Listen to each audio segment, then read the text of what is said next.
All right, I left off with a cliffhanger. We can now successfully link to a post. The only problem is every single one is my first post. Obviously not what we want. So let's fix that. Clearly, it sounds like we don't want to hard code this HTML. Instead, it needs to be dynamic. So maybe we need some kind of variable called post that we can echo out. But of course, the only problem is it's not receiving a post variable. So if you come back to the browser and give it a refresh, it fails. Well, it seems like the next step is to somehow pass a post variable from your routes file to the view. Let's switch back and I'll show you how. Right here, as the second argument to the view function, you can pass a set of key value pairs.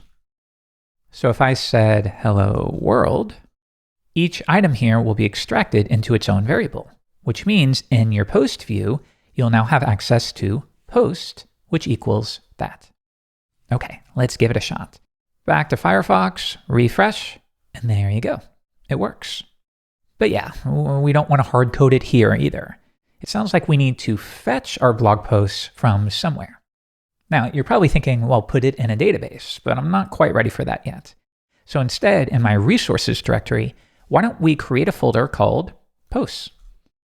And within it, we'll give each one a name of the slug for your post, a unique identifier. So how about my first post.html? And now I still have it in my clipboard, so I can paste it here. Great. All right, let's do another one. This will be my second post. And mostly the same thing. We'll just swap out the heading there. And then finally, one more for my third post. Now, the bonus here is you could even imagine uploading this directory to a service like GitHub. And that way, others could contribute to your blog posts. They could fix a grammar problem, or they could clarify something. And those changes would get merged in. And at that point, download and refresh this directory, and your blog magically updates. And you now have open source blog posts. It's kind of cool. All right, let's switch back to our routes file. So let's see, what's the easiest route we can take here? Well, why don't we use plain old PHP file get contents? And we need to get the path to this file specifically. All right, well, I'll show you a couple options. The long way would be, well, start with the current file. So this gives you the path to where this file exists, the directory. And then let's see, we're going to go up to the base directory, into resources, into posts. Resources, posts, my first post.html. Okay, so we're still effectively hard coding it, but let's see if this works. I come back, refresh, and aha, it works. All right, we're getting somewhere here. Just a few more steps. Let's hide the sidebar. Maybe my next step, let's move this into a variable. Now in PHP Storm, I can easily introduce a variable like this, and we'll call it post. Otherwise, manually do it. The next step is, well, I can't hard code this, which means this portion here needs to be dynamic. So how do we do that? Well, let's think about it. Let's go back to the browser. What would be a way when I click on a post to signal to the route which post I'm trying to get? Well, maybe we could do it as part of the route URI. Have a look at this. What if I said, not post, it's a little generic, but what if we said, if you visit posts / and then some kind of wildcard? That wildcard could be my first post, but it could also be any slug. In Laravel, the term is wildcard, and we just type a string and surround it in braces.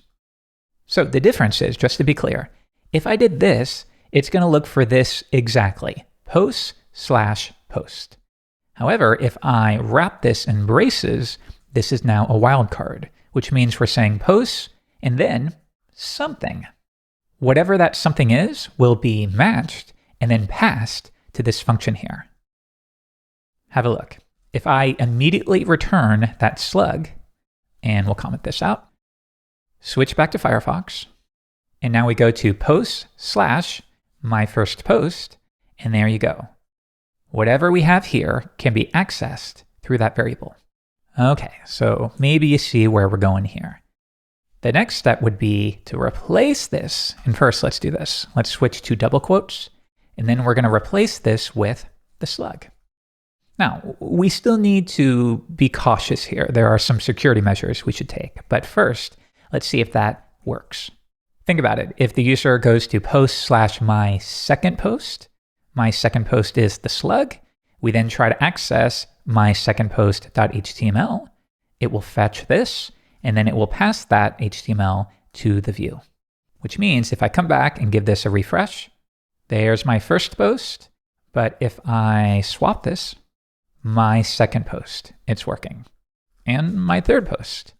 But what about my other post that doesn't exist? Well, it's going to blow up. We're going to get this error file get contents. It's trying to load this file, but it doesn't exist. All right, so we need to fix this. A first step might be to, well, once again, let's extract that to a variable, and that's going to be the path to the post. And then before we fetch it, why don't we say, well, if it doesn't exist, then something's going on. You're trying to access a post that we haven't created. Well, we could abort, we could redirect, but I'm going to show you this helper dd, and then the companion ddd.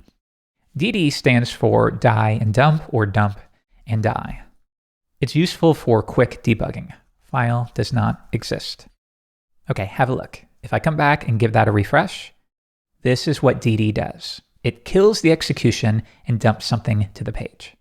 Now, the companion ddd, very similar, but it's going to look more like the error screen you often see, like this. Dump, die, and debug. And notice, here's what you passed there.